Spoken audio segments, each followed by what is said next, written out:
Welcome to the new audio podcast with Gelmi. Take off now and boost your efficiency in leadership, teamwork, and customer contact. Today's topic is effectively dealing with conflict. In my work with leaders, dealing with conflict is one of the most often discussed issues in coaching and one of the most frequent areas for development. Why is that? Let me give you some figures. Figures from a conflict cost study done by KPMG, Regensburg University, and the Conflict Management Competence Center of the University of Bern.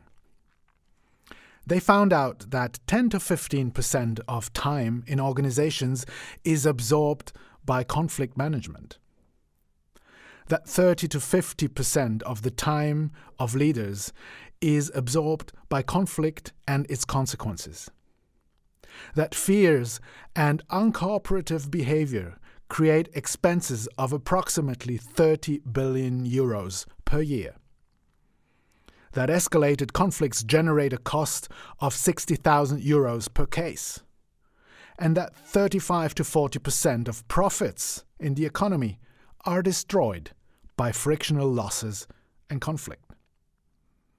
So there are good reasons to develop conflict competence, the ability to anticipate conflict and resolve conflict while maintaining the relationship.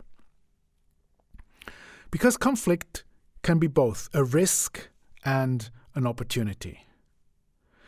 Very often, conflict leads to new insights and creative ideas. It purifies the air, just like after a thunderstorm in summer, where the air was thick and heavy before and is light and clear again after the thunderstorm.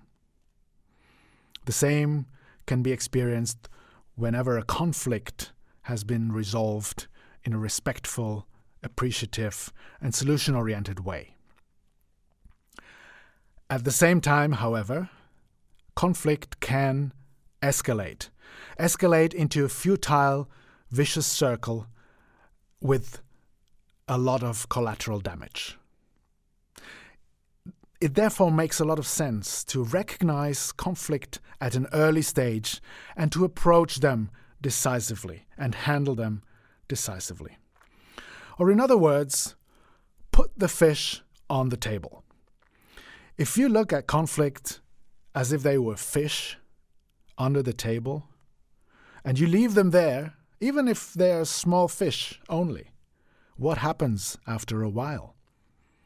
Well, you get thick air, and there's a strong smell evolving from under the table. The same is true with conflict. Put them on the table. Put them on the table so they become visible to everybody involved, and you can address them and do something with them.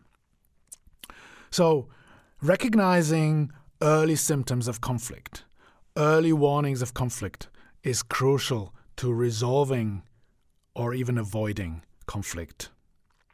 What are indicators of rising potential for conflict? Well, first of all, it's the quality of communication that deteriorates. It declines or becomes insincere. The tone of voice changes. Maybe people get louder in their talking. Or we encounter sarcasm. Sarcasm, which is aggression hidden in the coat of humor. Or you hear increasingly often the word but in a meeting, for instance. Because but means resistance. But means I disagree. So the more often you hear but in a meeting, the higher the likelihood that conflict may arise and that tension increases.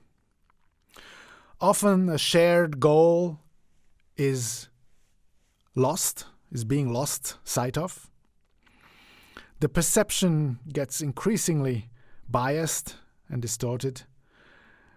And the attitude, in the worst case, is predominantly characterized by mistrust. Some important basic thoughts when it comes to conflict. First of all, it's important to understand human behavior. Our behavior is based on, and mostly unconsciously based on, values, beliefs, and needs. So our values, needs, and beliefs drive our behavior. If we do not understand a person's behavior, we actually don't understand their values, beliefs, or needs, because every behavior is based on them. Conflict mostly arises if ever or whenever we consider our own values, needs, and beliefs threatened. Particularly strong reactions arise when statements or actions trigger strong emotions or push our buttons. Our inner assessment of these events is responsible for our reactions, not the events themselves. So when it comes to behavior in conflicting situations, you can look at it like an iceberg. The tip above the waterline is the visible behavior. Below the waterline, we find beliefs, values, and needs that drive the behavior above the waterline. Now imagine if two icebergs meet and both focus on the visible behavior only. That is very often also masked behavior. Masked in terms of protection.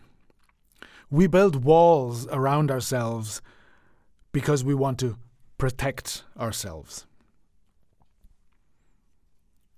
So, a key to successful conflict resolution is to start looking below the waterline, or to start looking behind the masks, and to start asking for needs, for interests, for why something is so important for you. And if we can see that any given behavior, even if it's extremely aggressive towards us, stems from unmet needs or from values or beliefs that are considered threatened. If we reach a point where we can understand that every behavior whatsoever is based on these aspects, couldn't we then assume best intentions behind any given behavior? Understanding that it is not about us. It's not about destroying us. It's not about attacking us. It's about ensuring that needs are met. It's about defending values, beliefs, and needs. And if we were able to assume best intentions in other people's behavior, wouldn't that make a huge difference? We might even reach a point where we can adopt an attitude that we could call, I'm okay and you're okay. An okay position, which we could consider a healthy position for any conflicting situation. So instead of saying, I'm okay and I'm right and you're not, or the other way around, you're okay and you're right and I'm not, putting myself in a one-down position, I consistently assume a position in which I say, I'm okay and you are okay too, regardless of the issue, regardless of the fact that we may disagree completely in a conflict. Or in other words, I separate two areas or two aspects of the conflict. The aspect of the conflict issue, the rational aspect, and the relationship. And I say, I may say no on the issue level, conflict issue level, on the rational level. I may completely disagree. Yet at the same time, I say 100% yes to the other person as a person. My wish for you is that this impulse will help you increase your personal effectiveness. Yours, Thomas Gelmi.